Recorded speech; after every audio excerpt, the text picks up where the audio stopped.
اعوذ باللہ من الشیطان الرجیم بسم اللہ الرحمن الرحیم ہا انتم ہؤلاء حاججتم فیما لکم بہ علم فلم تحاجون فیما لیس لکم بہ علم واللہ یعلم وانتم لا تعلمون صدق اللہ العظیم رب اشرح لی صدری ویسر لی امری واحلل عقدۃ من لسانی یفقہوا قولی رب یسر ولا تعسر وتمم بالخیر آمین یا رب العالمین۔ سورہ آل عمران آیت نمبر 66 میں نے آپ کے سامنے تلاوت کی ہے، اور آج کے لیکچر میں ہم اس آیت کو اینالائز کرنے کی کوشش کر رہے ہیں۔ اس آیت میں وقف کی ایک ہی علامت نظر آ رہی ہے، لہٰذا اس آیت کے پہلے تو بنیں گے دو حصے۔ پہلا حصہ ہوگا ہا انتم ہؤلاء حاججتم فیما لکم بہ علم فلم تحاجون فیما لیس لکم بہ علم، اور دوسرا ہوگا واللہ یعلم وانتم لا تعلمون۔ اب جو پہلا حصہ ہے اس میں ہم دو جملے بنا لیں گے، ایک جملہ ہوگا ہا انتم ہؤلاء حاججتم فیما لکم بہ علم، اور دوسرا ہو جائے گا فلم تحاجون فیما لیس لکم بہ علم۔ اب جو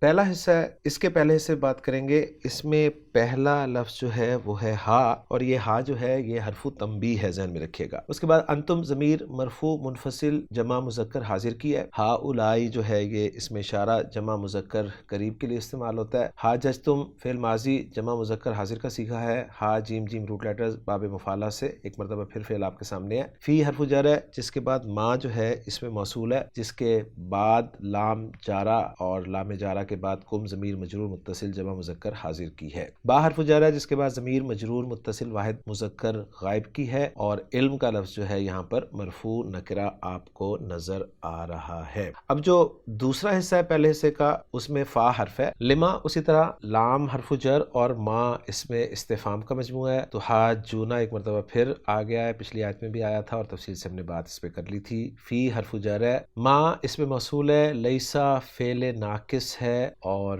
ہم جانتے ہیں کہ یہ جملہ اسمیہ پر داخل ہوتا ہے اور مبتدا کو رفع دیتا ہے اور خبر کو منصوب کرتا ہے، اور اس کی خبر پر با حرف جر بھی داخل کیا جاتا ہے۔ لام حرف جر ہے جس کے ساتھ ضمیر مجرور متصل جمع مذکر حاضر کی لگی ہوئی ہے، با حرف جر ہے جس کے بعد ہا ضمیر مجرور متصل ہے، اور علم کا لفظ ایک مرتبہ پھر مرفوع اور نکرہ آپ کے سامنے آ گیا ہے۔ اب جو دوسرا حصہ ہے اس کے حصے کریں گے، اس میں ایک حصہ ہوگا واللہ یعلم اور دوسرا ہوگا وانتم لا تعلمون۔ جو پہلا حصہ ہے اس میں واو حرف ہے، اس میں جلالہ مرفوع ہے، اور یعلم فعل مضارع واحد مذکر غائب کا صیغہ ہے، عین لام میم علم یعلم باب سمیع اسماء سے استعمال ہوتا ہے، اور دوسرے حصے کے الفاظ میں واو حرف ہے، انتم ضمیر مرفوع منفصل جمع مذکر حاضر کی ہے، اور لا حرف نفی ہے، اور تعلمون فعل مضارع جمع مذکر حاضر کا صیغہ ہے، عین لام میم روٹ لیٹرز باب سمیع اسماء سے استعمال ہوتا ہے۔ تو الحمدللہ جی الفاظ پہ بات ہماری مکمل ہو گئی ہے، اب ہم چلتے ہیں جملوں کے اعراب کی طرف۔ تو جو پہلا جملہ ہمارے سامنے آ رہا ہے وہ ہے ہا انتم ہؤلاء حاججتم فیما لکم بہ علم۔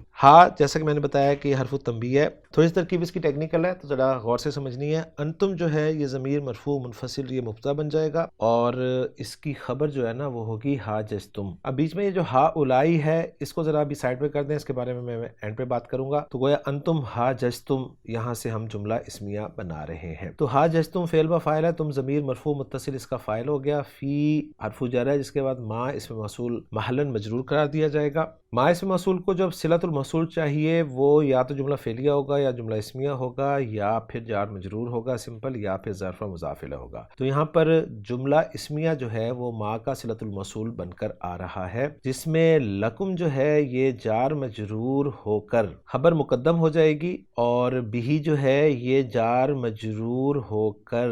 حال ہو جائے گا علم کا جو کہ مبتدا مؤخر ہے، یعنی علم مبتدا مؤخر ہے اور لکم جو ہے یہ جار مجرور خبر مقدم ہے، اور علم مبتدا مؤخر اپنی خبر مقدم لکم سے مل کر جملہ اسمیہ ہو کر یہ صلۃ الموصول بن رہا ہے ما اسم موصول کے لیے، اور ما اسم موصول اپنے صلۃ الموصول سے مل کر یہ محلاً مجرور ہو رہا ہے فی حرف جر کے لیے، اور فی حرف جر اپنے مجرور سے مل کر متعلق ہو رہا ہے حاججتم فعل کے۔ حاججتم فعل اپنے فاعل اور متعلق سے مل کر جملہ فعلیہ ہو کر محلاً مرفوع خبر بن رہا ہے انتم مبتدا کے لیے، اور انتم مبتدا اپنی خبر کے ساتھ مل کر جملہ اسمیہ بن رہا رہا ہے۔ اب یہ جو فیما لکم بہی علم میں بہی کو میں نے حال قرار دیا ہے علم کے لیے، تو یہ بات مزید واضح کرتا چلوں کہ علم کے بعد اگر یہ ہوتا بہی تو ہم اسے اس کی صفت قرار دیتے، لیکن چونکہ اس کو مقدم کر دیا گیا تو اب اس کو ہم حال قرار دے رہے ہیں۔ اب دوسری بات رہ گئی کہ یہ ہا اولائی جو ہے یہ کیا ہے، تو ہا اولائی جو ہے یہ اصل میں تھا یا ہا اولائی، یعنی یا یہاں پر معذوف تھا اور یا حرف ندا قائم مقام ادعو فعل کے ہے، اور ہا اولائی جو ہے یہ اس کے لیے منادا قرار دیا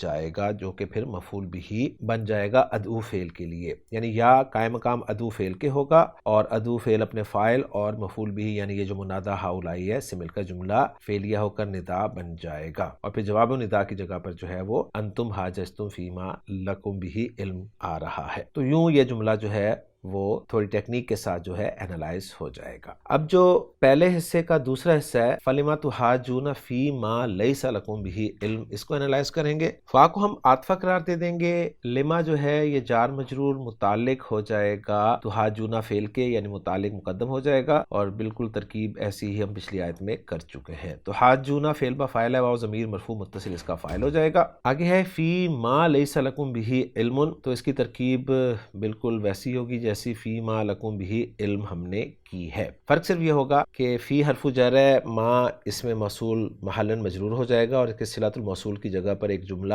فعلیہ آ رہا ہے جو کہ ہے لیس لکم بہ علم، جس میں لیسا فعل ناقص ہے، اور جب بھی فعل ناقص آتا ہے اس کا ایک اسم اور اس کی ایک خبر ہوتی ہے، تو لیسا فعل ناقص کا اسم جو ہے وہ علم بہ ہے اور اس کی خبر جو ہے لکم ہے۔ گویا لیسا فعل ناقص اپنے اسم مؤخر اور خبر مقدم سے مل کر جملہ فعلیہ ہو کر صلۃ الموصول بن رہا ہے ما اسم موصول کے لیے، اور ما اسم موصول اپنے صلۃ الموصول سے مل کر محلاً مجرور ہو رہا ہے فی حرف جر کے لیے، اور فی حرف جر اپنے مجرور سے مل کر متعلق ثانی ہو رہا ہے تحاجونا فعل کے، اور تحاجونا فعل اپنے متعلق اول جو کہ مقدم ہے لما اور متعلق ثانی سے مل کر جملہ فعلیہ ہو کر عطف ہو رہا ہے، اور یوں یہ جملہ الحمدللہ اعراب کے اعتبار سے مکمل ہو گیا ہے۔ ترجمہ کرنا چاہیں ہم اس پورے حصے کا تو کچھ یوں بن سکتا ہے کہ ہاں تم وہ لوگ ہو کہ جس چیز کا تمہیں علم تھا اس میں تم نے جھگڑا کیا، بس اس چیز میں کیوں جھگڑتے ہو جس چیز کا تمہیں علم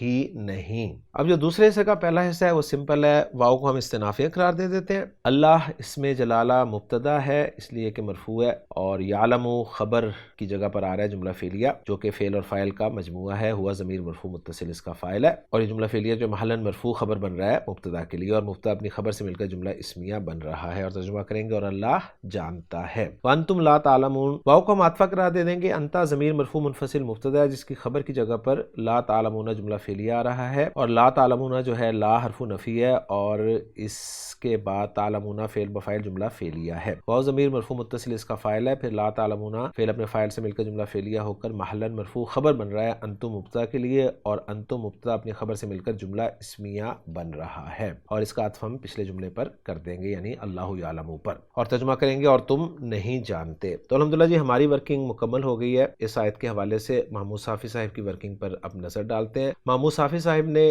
کچھ اس طرح اعراب ذکر کیا ہے کہ جملہ انتم والا لا محل لہ استنافیہ ہے، اور الندا ہاؤلائی لا محل لہ اعتراضیہ ہے، اور حاججتم فی محل رفع خبر المبتدا انتم ہے، لکم بہ علم لا محل لہ صلۃ الموصول ما ہے، لم تحاجون لا محل لہ معطوف علی الاستنافیہ ہے، لیس لکم بہ علم لا محل لہ صلۃ الموصول ما الثانی ہے، اللہ یعلم لا محل لہ استنافیہ ہے، اور یعلم فی محل رفع خبر المبتدا اس میں جلالہ ہے، اور انتم لا تعلمون لا محل لہ معطوف علی جملہ اللہ یعلم ہے، اور جملہ لا تعلمون فی محل رفع خبر المبتدا انتم ہے۔ تو الحمدللہ جی ہماری ورکنگ 100% میچ کر گئی ہے محمود صافی صاحب کی ورکنگ کے ساتھ۔ اب رہ گیا اس آیت کا ترجمہ، تو وہ میں آپ کے ساتھ شیئر کرتا ہوں۔ اس آیت کا ترجمہ کچھ یوں کیا گیا ہے، ہا انتم ہا اولائی حاججتم فی ما لکم بہ علم، دیکھو تم وہ لوگ ہو کہ تم نے اس بات میں جھگڑا کیا جس کے متعلق تمہیں کچھ علم تھا، فلما تحاجون فیما لیس لکم بہ علم، تو اس بات میں کیوں جھگڑتے ہو جس کا تمہیں کچھ علم نہیں، واللہ یعلم، اور اللہ جانتا ہے، وانتم لا تعلمون، اور تم نہیں جانتے۔ تو الحمدللہ جی آج کے لیکچر میں آیت نمبر 66 جو تھی سورہ آل عمران کی وہ ہماری مکمل ہو گئی ہے۔ انشاءاللہ تعالی اگلے لیکچر میں اگلی آیت کے ساتھ آپ سے ملاقات ہوگی۔ سبحانک اللہم و بحمدک، اشہد ان لا الہ الا انت، استغفرک و اتوب الیک۔